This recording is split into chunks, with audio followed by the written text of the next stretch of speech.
وما أرسلناك إلا رحمة للعالمين۔ السلام علیکم ورحمۃ اللہ وبرکاتہ۔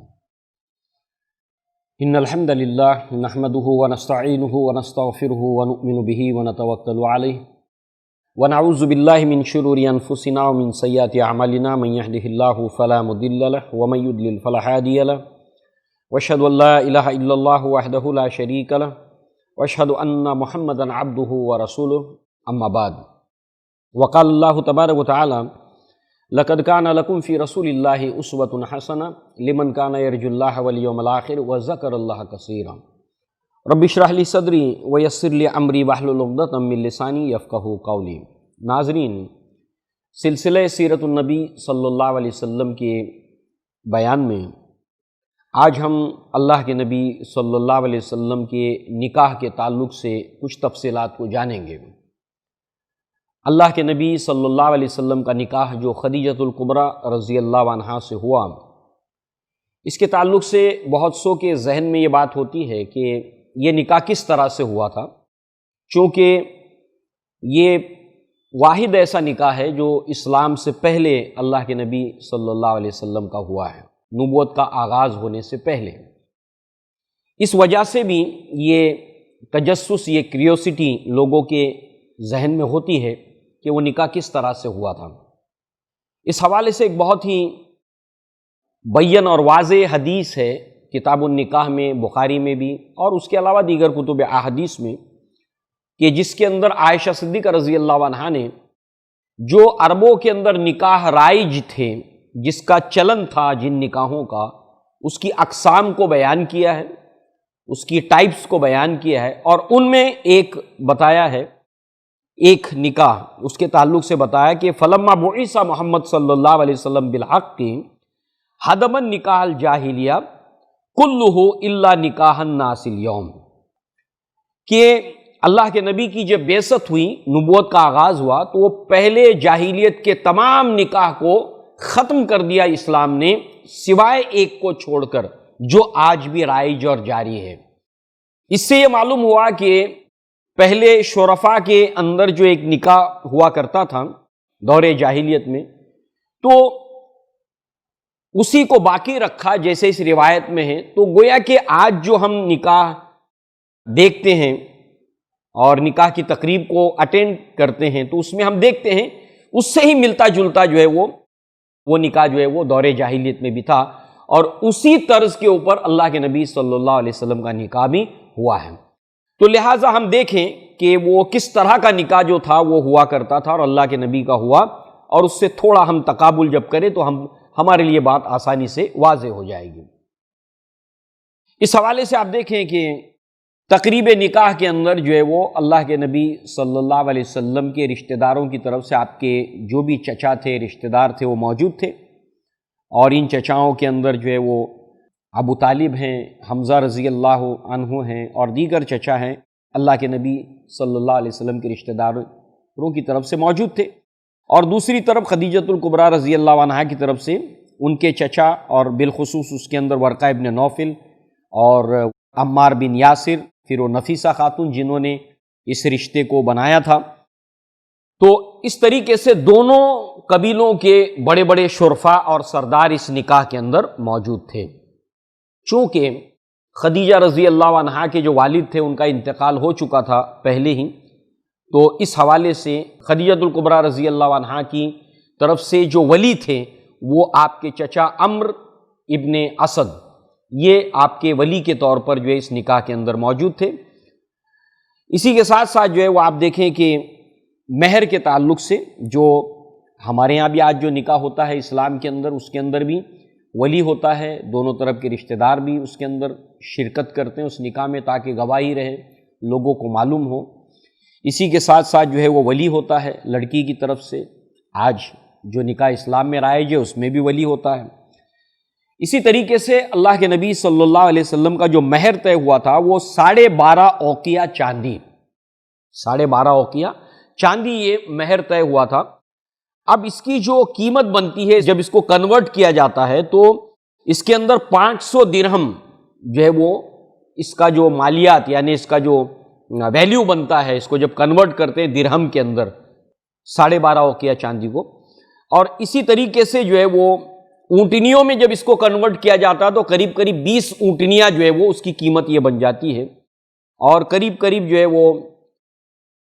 1487.5 گرام جو ہے وہ یہ وزن بنتا ہے 12.5 اوقیہ، جو بھی اس وقت کا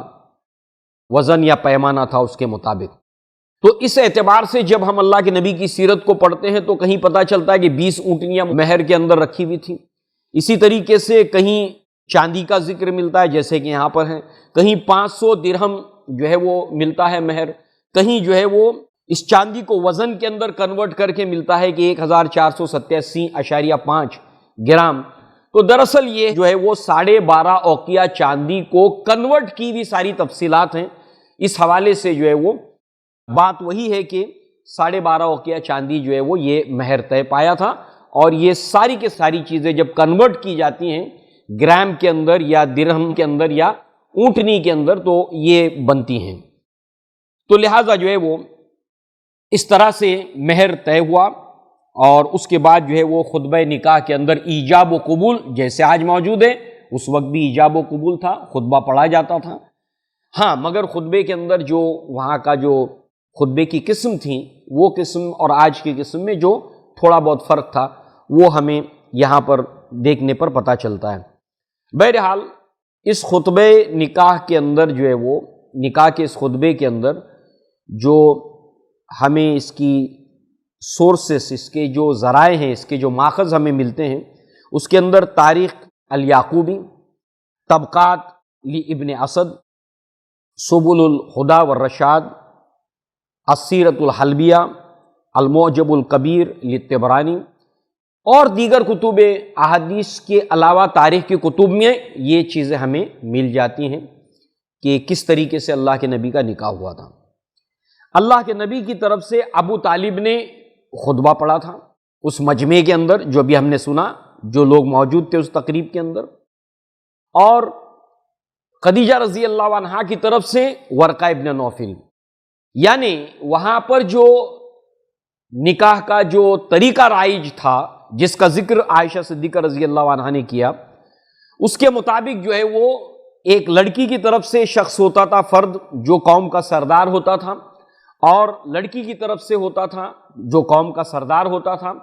لہٰذا جو ہے وہ اس طریقے سے دونوں طرف سے جو ہے وہ خطبہ پڑھا جاتا تھا، لڑکی کی طرف سے بھی اور لڑکے کی طرف سے بھی، اور تقریب کے اندر لوگ جمع ہوتے، مہر بھی ہوتا تھا،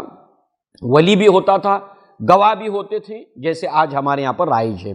لہٰذا ابو طالب نے جو خطبہ پڑھا ہے اس کے حوالے سے جو ابھی ہم نے اس کے ماخذ دیکھے ہیں، تاریخ الیعقوبی، طبقات لابن اسد، سبل الہدی والرشاد، سیرۃ الحلبیہ، المعجم الکبیر للطبرانی، اور بھی دیگر کتب تاریخ کے اندر اور دیگر کتب کے اندر یہ خطبہ جو ہے وہ موجود ہے۔ لہٰذا ابو طالب نے جو خطبہ پڑھا تھا، الحمدللہ الذی جعلنا من زرع ابراہیم و ذریتی اسماعیل، کہ تمام تعریفیں اس اللہ تعالیٰ کے لیے ہے کہ جس نے ہمیں سلسلہ ابراہیم کے اندر اور اسماعیل علیہ السلام کی نسل کے اندر پیدا کیا۔ یعنی خطبے کا جو پہلا حصہ تھا اس کے اندر جو ہے وہ اللہ کی حمد و ثنا کے ساتھ وہ لوگ اپنی نسبت کو ابراہیم علیہ السلام اور اسماعیل علیہ السلام کی طرف کرتے تھے۔ لہٰذا ہمیں اس اللہ تبارک و تعالیٰ نے جو ہے وہ بنو مضر کے اصل سے ہماری نسل کو اللہ تعالیٰ نے آگے بڑھایا، یعنی سلسلے نسب کا جو ہے اس کے اندر ذکر ہوتا تھا، حسب و نسب کا، اپنے خاندان کے حسب و نسب کو وہ لوگ جو ہے وہ جوڑتے تھے ابراہیم علیہ السلام تک۔ اس اللہ تعالیٰ نے ہمیں حرم کا پاسبان بنایا اور ہمیں حرم کا انتظامیہ بنایا کہ ہمارے ذمے اپنے گھر کا انتظام اللہ تعالیٰ نے ہمیں سونپا۔ اس گھر کا ہمیں اللہ تعالیٰ نے انتظامیہ بنایا، متولی بنایا کہ جس کا حج کیا جاتا ہے، اور جس کو اللہ تعالیٰ نے امن کی جگہ بنایا، اور ہمیں لوگوں کا حاکم بنایا، ہمیں لوگوں کے اوپر فائق اور غالب رکھا، اور برکت دی اس شہر کے اندر جس کے اندر ہم رہتے ہیں، جس کے ہم باسی ہیں، جس شہر میں ہم رہتے ہیں اس کو اللہ نے برکت والا گھر بنایا۔ اب یہ ساری کے ساری باتیں جو ہے وہ پہلا پارٹ ہوتا تھا خطبے کا، دوسرے حصے کے اندر لڑکے کی فضیلت، اس کے مناقب اور اس کے تعلق سے اس کی جو بھی خوبیاں ہوتی تھیں اس کو بیان کیا جاتا تھا. جیسے یہاں پر کہ بے شک یہ میرے بھائی کے بیٹے محمد صلی اللہ علیہ وسلم، یعنی ابو طالب خطبہ دے رہے ہیں تو ان کے بھائی عبداللہ، تو میرے بھائی عبداللہ کا جو یہ بیٹے ہیں محمد صلی اللہ علیہ وسلم، ان کا موازنہ قریش کے کسی بھی لڑکے کے ساتھ میں نہیں کیا جا سکتا، نہ شرف میں، نہ فضیلت کے اندر، اور نہ خوبیوں کے اندر، کمالات کے اندر. جس کسی سے بھی ان کا مقابلہ کیا جائے گا یہ اس سے بڑھ کر ہی ثابت ہوں گے. یعنی دوسرے حصے کے اندر لڑکے کے تعلق سے خطبے کے اندر بیان کیا جاتا تھا. پھر اس کے اندر خطبے کے تیسرے حصے کے اندر جو مہر طے ہوتا تھا اس کا اعلان ہوتا تھا. تو جو کچھ جو ہے وہ یہاں پر دونوں فریقوں کے درمیان جو بھی مہر طے ہوا ہے اور لڑکیوں کی جانب سے جو مہر رکھا گیا ہے اس کو ہم جو ہے وہ معجل یعنی نقدی طور پر جو ہے وہ یہاں پر ادا کیا جائے گا، یعنی اس کو بھی یہاں پر ظاہر کیا جاتا تھا. لہٰذا جو ہے وہ اللہ کے نبی صلی اللہ علیہ وسلم کے بارے میں پھر مزید جو ہے وہ ان کو دعا دی اس کے اندر جو ہے وہ کہ یہ بڑی شان والے ہوں گے، ان کی خوبیاں بیان کی گئی،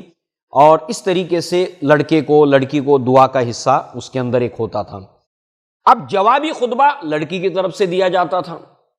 لہٰذا جو ہے وہ جوابی خطبہ خدیجہ رضی اللہ عنہا کی جانب سے ورقہ ابن نوفل نے دیا. تمام شکر اور تعریفیں اس اللہ تعالیٰ کے لیے ہے کہ جس چیز کا ذکر آپ نے کیا ہے اور فضیلت جو آپ نے گنوائی ہے وہ ساری باتیں درست ہیں، اور ہم اس کے لیے اللہ تعالیٰ کا شکر ادا کرتے ہیں کہ ہم کو اللہ تعالیٰ نے سردار بنایا عرب کا اور قائد بنایا. لہٰذا تم نے جو ذکر کیا ہے یعنی کہ عربوں کے تعلق سے یا اس خاندان کے تعلق سے قریش کے، اس کا کوئی بھی عرب جو ہے وہ ان کی فضیلت کا انکار نہیں کر سکتا. لہٰذا جو ہے وہ اس طریقے سے جو کچھ بھی باتیں کہی گئی تھی پہلے خطبے کے اندر اس کی گویا دوسرے طریقے سے تائید ہوتی تھی دوسرے خطبے کے اندر. اسی طریقے سے ان دونوں جو خاندانوں کے درمیان جو رشتہ داری ہوئی ہے اس کا ذکر جو ہے وہ پھر اگلے حصے کے اندر ملتا ہے کہ ہمیں جو ہے وہ آپ کے ساتھ میں اس رشتہ داری کے اندر رغبت تھی، خواہش تھی، یعنی آپ کے خاندان کے اندر رشتہ داری کو یا اپنے رشتے کو جوڑنے کی. لہٰذا جو ہے وہ اے قریش کے لوگوں تم گواہ رہو اس رشتے کے اوپر، تم اس بات کے اوپر گواہ رہو کہ میں نے خدیجہ رضی اللہ عنہا کا جو نکاح ہے ان کو جو ہے وہ نکاح میں دیا ہے، زوجیت میں دیا ہے محمد بن عبداللہ کے. اس طریقے سے جو ہے وہ اس کا اعلان ہوتا، اور پھر اس مہر کے جو کچھ طے ہوا ہے دونوں فریقوں کے درمیان اس کا اعلان دوسرے خطبے میں بھی ہوتا، اور یہاں پر ورقہ ابن نوفل نے کیا. اور اس کے بعد جو ہے وہ ابو طالب جو ہے وہ کہتے ہیں کہ عمرو بن اسد جو ہے وہ اس مبارک کام میں شریک ہوں، تو لہٰذا اس اعتبار سے جو ہے وہ ابو طالب یعنی کہ جس نے پہلا خطبہ دیا لڑکے کی طرف سے وہ گویا یہ کہتا کہ جو لڑکی کی طرف سے ولی ہے اس کو بھی اس کے اندر شامل کیا جاتا. اور پھر جو ہے وہ عمرو بن اسد نے کھڑے ہو کر جو ہے وہ لوگوں کے سامنے یہ کہا کہ اے معاشرہ قریش تم اس بات کے اوپر گواہ رہو کہ میں نے خدیجہ بنت خویلد کو محمد صلی اللہ علیہ وسلم کے نکاح کے اندر دیا ہے. اس اعتبار سے یہ تین فریق اس کے اندر جو ہے وہ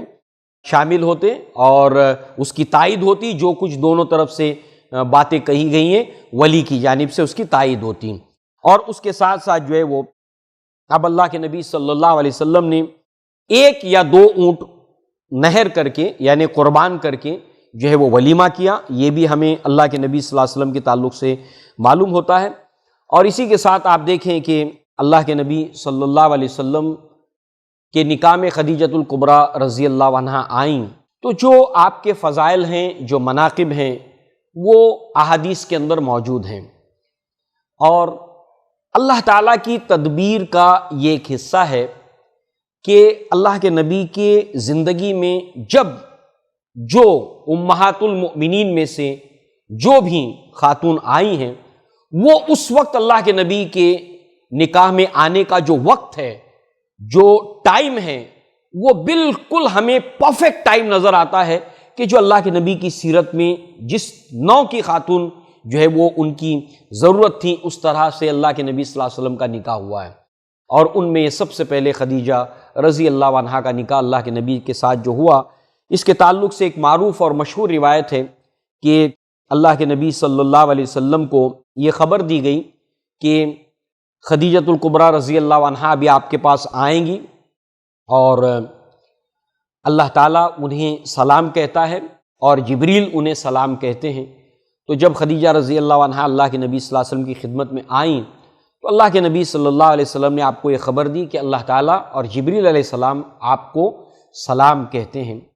تو اس حوالے سے آپ دیکھیے کہ کتنی بڑی فضیلت اور کتنا بڑا مقام ہے خدیجہ رضی اللہ عنہا کا۔ اور اس حوالے سے اب چونکہ ہم دیکھیں گے کہ نکاح کے بعد خدیجۃ الکبریٰ رضی اللہ عنہا 15 سال تک نبوت سے پہلے کا دور نبی صلی اللہ علیہ وسلم کے ساتھ آپ نے گزارا ہے، اور نبوت کے بعد 10 سال، یعنی کل ملا کر 25 سال۔ اور اس دور کے اندر جس طرح کی آپ نے اللہ کے نبی کے ساتھ معاونت کیا ہے، کوآپریشن کیا ہے، وہ ہم پر یہ ظاہر کرتا ہے کہ اس وقت اللہ کے نبی کے نکاح میں خدیجۃ الکبریٰ کا آنا بالکل اللہ کے تدبیر کا ایک دم پرفیکٹ حصہ تھا، اور اللہ کی تدبیروں کو ہمیں جاننے کا ایک بہترین موقع اللہ کے نبی کی سیرت کے حوالے سے ہمیں ملتا ہے۔ اب اس کا اندازہ آپ لگائیں، بہت سی باتیں ہمارے سامنے آئیں گی، اس میں پہلی مثال ہے، ایک تو آپ کو نکاح کا پیغام کئی سرداروں نے دیا مگر آپ نے اس کو قبول نہیں کیا، بڑے بڑے سرداروں کے پیغام آئے، مگر آپ نے خود اللہ کے نبی سے نکاح کو لے کر دلچسپی کا اظہار کیا، اور اس کے لیے جو چیزیں وجہ بنی کہ جو کچھ آپ نے اللہ کے نبی کے اخلاق اور کردار کے تعلق سے سنا تھا، نمبر 1 ما فوق الفطرت چیزیں جو میسرہ سے آپ نے سنی تھیں، آپ کی دعاؤں کا قبول ہونا جو آپ نے میسرہ سے سنا تھا، لوگوں سے سنا تھا، اسی کے ساتھ ساتھ آپ نے ان تمام باتوں کو ورقہ ابن نوفل کے سامنے رکھا، چونکہ ورقہ ابن نوفل اہل علم میں سے تھے، اہل کتاب میں سے تھے، اور ہم سب جانتے ہیں کہ قرآن میں اللہ تعالیٰ نے جو ایک اصول یا ایک بہترین رہنمائی جو کی ہے کہ اگر جو چیز انسان جانتا نہ ہو اس سے پوچھے جو اس کا جانکار ہے، تو گویا کہ خدیجۃ الکبریٰ رضی اللہ عنہا کی زندگی کے اس رویے کے اندر کہ انہوں نے ان تمام معاملات کو ورقہ ابن نوفل کے سامنے رکھا، اور ورقہ ابن نوفل نے جو ہے وہ جو کچھ بھی اس کا جواب دیا ہے، اور اس کے بعد آپ نے ڈیسائیڈ کیا اور یہ پیغام اللہ کے نبی صلی اللہ علیہ وسلم تک پہنچایا گیا۔ تو یہ بھی آپ کے پختہ ذہن ہونے کی، ایک میچور ذہن ہونے کی ایک بہت بڑی علامت ہے۔ اسی کے ساتھ ساتھ جب اللہ تعالیٰ نے آپ کو سلام بھیجا، جبریل نے آپ کو سلام بھیجا، تو آپ نے اس پر جو جواب دیا ہے ان اللہ هو السلام، کہ بے شک اللہ تعالیٰ خود السلام ہے، وعلی جبریل السلام، اور جبریل کے اوپر سلام ہو، وعلیک السلام ورحمۃ اللہ وبرکاتہ، اور اسی طریقے سے اے اللہ کے رسول آپ کے اوپر بھی سلام ہو اور اللہ کی رحمتیں ہوں اور اللہ کی برکتیں ہوں۔ یہ متفقن علیہ روایت کا ایک حصہ ہے۔ یہ جو آپ کا جواب ہے اللہ کے سلام کے اوپر، یہ آپ کے علم اور ذہنی پختگی اور اللہ کی معرفت اس کی پہچان ہمیں کراتا ہے۔ اسی کے ساتھ ساتھ آپ اگر دیکھیں کہ جب اللہ کے نبی صلی اللہ علیہ وسلم غار حرا کی طرف جانے لگے اور آپ تنہائی پسند ہو گئے، اس کی تفصیلات ہمارے سامنے آئیں گی، تو اس وقت بھی آپ نے اللہ کے نبی کے ساتھ میں جو اس معاملات کے اندر تعاون کیا، اور جب اللہ کے نبی کے اوپر وحی کے سلسلے کا آغاز ہوا تو اس وقت جو ہے وہ آپ سب سے پہلے اللہ کے نبی صلی اللہ علیہ وسلم کو ورقہ ابن نوفل ہی کے پاس لے گئیں۔ آخر مکہ شہر کے اندر اتنے سارے لوگ تھے، مگر کیا وجہ ہوئی کہ آپ ورقہ ابن نوفل کے پاس ہی لے گئیں؟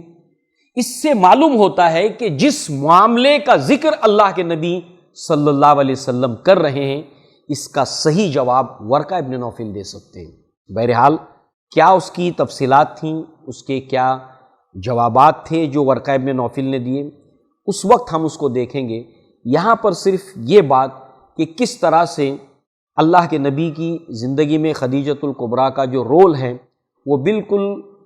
مناسب وقت کے اوپر اور اللہ تعالیٰ کی تدبیر کا ایک حصہ ہے۔ بہرحال یہاں سے اللہ کے نبی صلی اللہ علیہ وسلم کی ازدواجی زندگی کا آغاز ہوتا ہے۔ اللہ کے نبی کی جو شادی شدہ زندگی ہے اس کی شروعات ہوتی ہے، اور جو ہمارے لیے دراصل اللہ کے نبی کی زندگی میں ایک بہترین اسوہ لے کر ہمارے سامنے آتی ہیں۔ اور اسی کے حوالے سے ہم آگے اس بات کو انشاءاللہ دیکھیں گے، جانیں گے کہ اللہ کے نبی صلی اللہ علیہ وسلم کو جتنی بھی اولادیں ہوئی ہیں، ایک اگر ابراہیم کو چھوڑ دیں تو اس کے علاوہ جتنی بھی اولادیں ہوئیں اللہ کے نبی صلی اللہ علیہ وسلم کو، وہ سب کے سب خدیجۃ الکبریٰ رضی اللہ عنہا ہی سے ہوئی ہیں، اور اس کا ذکر اللہ کے نبی صلی اللہ علیہ وسلم نے کیا۔ تو بہر صورت جو ہے وہ اب اللہ کے نبی کی ازدواجی زندگی کا جو تفصیل کے ساتھ میں ہم انشاءاللہ آگے اس کو سنیں گے، اور یہ زندگی اللہ کے نبی صلی اللہ علیہ وسلم کی ہماری اپنی ازدواجی زندگی کے لیے ایک بہترین نمونہ ہے۔ امت کی جو مائیں اور بہنیں ہیں ان کے لیے خدیجۃ الکبریٰ رضی اللہ عنہا کی زندگی میں ایک بہترین نمونہ ہے، اور مردوں کے لیے اللہ کے نبی صلی اللہ علیہ وسلم کی زندگی بحیثیت شوہر کے ایک بہترین نمونے کے طور پر ہمارے سامنے آتی ہے کہ کس طرح سے وہ اپنی زندگی کو ایک بہترین مثالی ازدواجی زندگی بنا سکتے ہیں۔ سورہ روم میں اللہ تبارک و تعالیٰ نے فرمایا وَمِنْ آیَاتِهِ ان خلق لکم من انفسکم ازواجا لتسکنوا الیہا، کہ وہی وہ اللہ تعالیٰ ہے۔ اللہ تعالیٰ کی نشانیوں میں سے یہ ہے کہ اس نے تمہارے ہی جان سے تمہارا جوڑا بنایا، اور تاکہ تم اس کے ذریعے سے سکون حاصل کرو، اور ان کے درمیان وجعل بینکم مودۃ، اور ان دونوں جوڑوں کے درمیان اللہ نے مودت پیدا کی۔ لہٰذا جو ہے وہ یہ جو بہترین زندگی کو ازدواجی زندگی کے لیے اللہ تبارک و تعالیٰ نے جو چیزیں ضروری ہیں ازدواجی زندگی کے لیے، فیملی لائف کے لیے، اس کے اندر یہاں پر اللہ نے 3 چیزوں کا ذکر کیا کہ ان جوڑے کے درمیان اللہ تعالیٰ نے مودت رکھی، رحمت رکھی، اور اللہ تعالیٰ نے ان کے درمیان رافت کو پیدا کیا۔ اور اس حوالے سے آپ دیکھیں کہ یہ جو شادی شدہ زندگی ہوتی ہے، میاں بیوی کی جو گھریلو زندگی ہوتی ہے، وہ کامیاب اس وقت ہوتی ہے جب اس کے اندر یہ 3 چیزوں کا دخل ہو۔ وَجَعَلَ بَيْنَكُمْ مَوَدَّةً، اور اللہ تعالیٰ نے ان جوڑے کے درمیان مودت کو رکھا۔ مودت ایک محبت کا نام ہے، اور علامہ ابن قیم رحمہ اللہ نے اس مودت کی شرح بیان کرتے ہوئے جو اس کا معنی بتایا ہے، 60 سے زائد محبت کے لیے عربی زبان میں الفاظ آئے ہیں، ان میں سے ایک مودت بھی ہے۔ لہذا ودہ اس محبت کو کہتے ہیں المخامر، مخامر، یہی لفظ جو ہے وہ اردو کے اندر خمیر کی صورت میں استعمال ہوتا ہے۔ خمیر یعنی جیسے کہ آٹا ہوتا ہے، آٹے کے اندر اگر تھوڑا سا خمیر ملا دیا جائے تو پورے آٹے کو وہ خمیر بنا دیتا ہے، ایک جان بنا دیتا ہے۔ دودھ کے اندر تھوڑا سا دہی ملا دیا جائے تو پورے دودھ کو وہ ایک جان بنا دیتا ہے، وہ دہی اور دودھ ایک جان بن جاتے ہیں۔ اس اعتبار سے خمیر، المخامر، یعنی وہ 2 جسم ہونے کے باوجود بھی وہ 2 ایک جان بن جاتے ہیں۔ اللہ تعالیٰ ان کے اندر ایسی محبت پیدا کرتا ہے کہ یہاں پر اللہ تبارک و تعالیٰ نے اس کا ذکر کیا کہ ان کے درمیان اللہ تعالیٰ مودت پیدا کرتا ہے کہ 2 جسم ہونے کے باوجود بھی وہ گویا کہ ایک جان بن جاتے ہیں۔ اور حقیقت اللہ نے یہاں پر بیان بھی کی کہ تمہارے ہی جان سے تمہارا جوڑا بنایا، تو وہ جو 2 جسم ہے وہ ایک جان سے بنائے تو گئے ہیں، مگر وہ ایک جان اس وقت بنتے ہیں جب اللہ تعالیٰ اس کے اندر مودت پیدا کرتا ہے، جس کا ذکر اللہ نے سورہ روم کے اندر فرمایا۔ اسی طریقے سے ان کے درمیان اللہ تعالیٰ نے رحمت کو رکھا، یعنی اللہ تعالیٰ ان جوڑے کے اوپر اپنی رحمت کو نازل کرتا ہے، اپنی برکتوں کو نازل کرتا ہے۔ اور اسی طریقے سے رافت کا ذکر آیا ہے یہاں پر، اور رافت اس جذبے کو کہتے ہیں کہ جس کے اندر اگر شوہر کو کچھ تکلیف ہوتی ہے تو بیوی پریشان ہو اٹھتی ہے، بیوی اگر بیمار ہو جاتی ہے تو شوہر تڑپ اٹھتا ہے۔ تو اس طریقے سے دونوں ایک دوسرے کی تکلیف کو اپنی تکلیف سمجھتے ہیں۔ ظاہر سی بات ہے اگر یہ چیزیں شادی شدہ جوڑے کے اندر اگر شامل ہو جائیں تو گویا کہ ان کی زندگی اس دنیا ہی کے اندر ایک مثالی زندگی بن جاتی ہے، جیسے کہ محمد صلی اللہ علیہ وسلم اور خدیجہ رضی اللہ عنہا کی ازدواجی زندگی ایک مثالی زندگی تھی جس کے اندر مودت تھی، جس کے اندر رحمت تھی، جس کے اندر رافت تھی، جس کے اندر اللہ نے برکتیں نازل کی تھیں، تو گویا کہ یہاں پر ہمیں آپ کی اس ازدواجی زندگی میں یہ سب کچھ دیکھنے کو ملتا ہے۔ آخری مثال کہ کس قدر اللہ کے نبی کی یہ جو زندگی تھی گھریلو خوشحال زندگی تھی، اور کتنی کشش تھی اس گھریلو زندگی میں اللہ کے نبی صلی اللہ علیہ وسلم کے۔ اس حوالے سے آپ دیکھیں کہ اللہ کے نبی خدیجہ رضی اللہ عنہا کے رشتہ داروں کا خیال رکھتے تھے، آپ کی زندگی میں بھی اور آپ کی زندگی کے بعد بھی۔ اس لیے ہم بڑی اس کی مثالیں دیکھتے ہیں کہ جب کبھی بھی کوئی بکری ذبح ہوتی تو اللہ کے نبی صلی اللہ علیہ وسلم ضرور خدیجہ رضی اللہ عنہا کے گھر بھی، آپ کے رشتہ داروں کے یہاں پر بھی اس کو بھیجایا کرتے تھے۔ لہٰذا اس حوالے سے خدیجہ رضی اللہ عنہا بھی اللہ کے نبی کے جو رشتہ دار تھے ان کا خیال رکھتی، ان کا رسپیکٹ، ان کی عزت کرتی۔ اس کی بڑی مثال علی رضی اللہ عنہ اللہ کے نبی کے گھر ہی کے اندر پرورش پائے، اور جب آپ 9 یا 11 سال کے تھے، اور اس حوالے سے آپ دیکھیں کہ علی رضی اللہ عنہ اللہ کے نبی صلی اللہ علیہ وسلم کے چچا زاد بھائی تھے، لہٰذا خدیجہ رضی اللہ عنہ اللہ کے نبی کے گھر والوں کا احترام کرتی، رسپیکٹ کرتی، اپنے سسرال والوں کا، اور ان کے تعلق سے کوئی ایسے کلمات نازیبہ نہ اختیار کرتی جو اللہ کے نبی کو تکلیف دینے والے ہیں۔ اللہ کے نبی صلی اللہ علیہ وسلم خدیجہ رضی اللہ عنہا کے گھر والوں کی عزت کرتے، ان کا احترام کرتے، ان کی رسپیکٹ کرتے، اور یہ ایک بہت ہی اہم ضابطہ فارمولہ میاں بیوی کی زندگی میں ہے کہ جب دونوں ایک دوسرے کے رشتہ دار کی عزت کرتے ہیں، رسپیکٹ کرتے ہیں، یہ ان کے رشتے کو مضبوط اور استوار بننے کی بہت بڑی وجہ بنتا ہے۔ اور دوسرے، آج ہم اگر اپنے معاشرے میں غور کریں، دھیان کریں کہ بہت سے رشتے جو بگاڑ سے دوچار ہوتے ہیں، رشتے ٹوٹ جاتے ہیں، نکاح پائیدار نہیں ثابت ہوتے ہیں، نکاح ہونے کے باوجود جو ہے وہ ازدواجی زندگی کے اندر کڑواہٹ ہوتی ہے، اس کی بڑی وجوہات کے اندر ایک وجہ یہ بھی ہوتی ہے کہ دونوں میاں بیوی اپنے اپنے سسرال کی رسپیکٹ اور احترام کے معاملے کو توجہ نہیں دیتے، اس وجہ سے یہ معاملات ہوتے ہیں۔ لہٰذا جو ہے وہ اللہ تبارک و تعالیٰ نے اپنے نبی صلی اللہ علیہ وسلم کی جو ازدواجی زندگی کو ہمارے لیے نمونہ بنایا ہے، ہمارے لیے ضروری ہے کہ ہم اللہ کے نبی کی زندگی کو